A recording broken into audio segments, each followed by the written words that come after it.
Good day, everyone. I am Ana May A. Lasanas.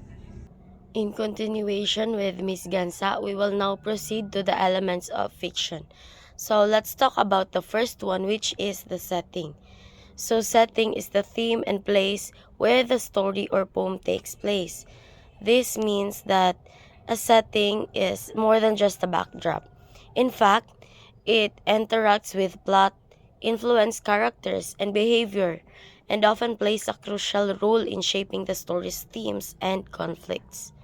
Next, we have point of view.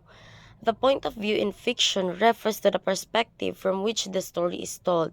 So it determines how much the reader knows about the character's thoughts, feelings, and motivations. And it shapes the reader's overall experience of the story. Next, we have characterization. It is the development of the character in the story or poem.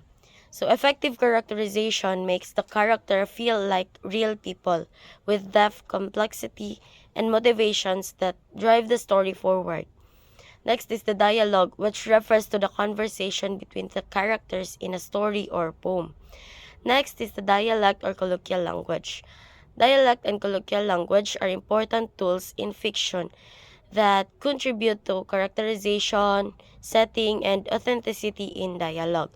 They help create a realistic portrayal of character and their cultural or regional background. Conflict refers to the struggle or problem that drives the story forward. It's what creates tension and keeps the reader interested. Conflict can be eternal, happening within a character, or external, happening between a character and outside forces.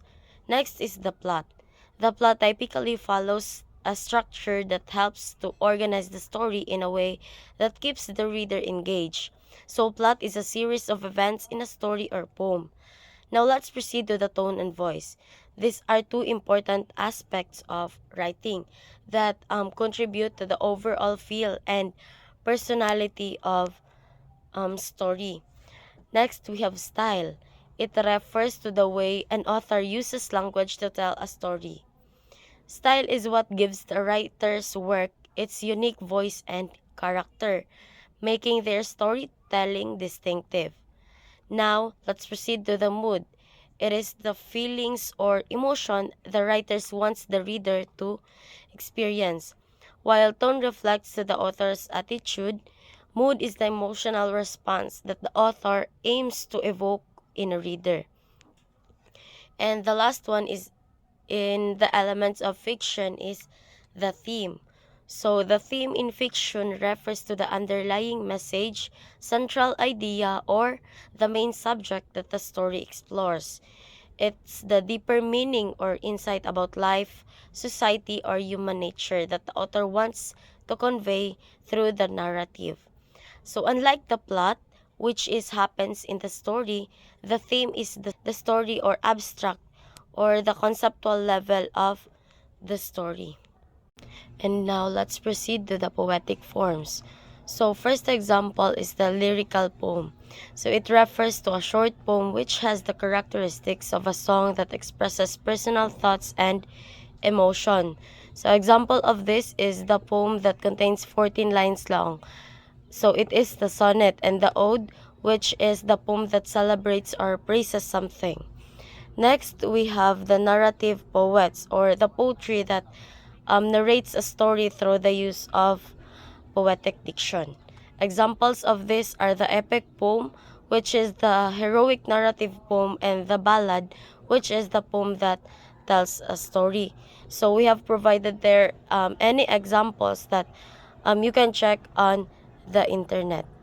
So next we have dramatic poetry, which emphasizes the character rather than the narrative.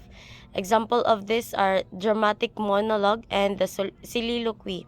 Dramatic poetry refers to the poem that is written in the form of speech, and the soliloquy, which refers to the act of talking to oneself or a character that expresses feelings alone on stage. Next, we have other poetic forms, the haiku, cinquain, free verse, and lyric poetry. So haikus often focus on nature, capturing a moment or expressing a deep emotion or insight in concise manner.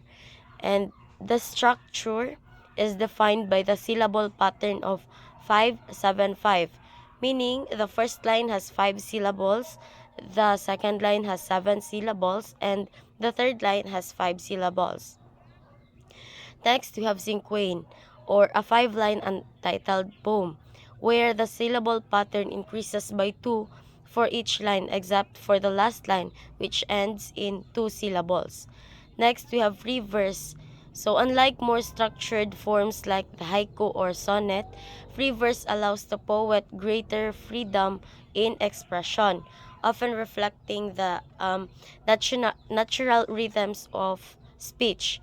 And the last one, which is the lyric poetry. It has been discussed earlier that it is the short poem to express personal thoughts. The example of this is the poem I Wandered Lonely as a Cloud by William Wordsmith. So the examples there are, you can check it in internet.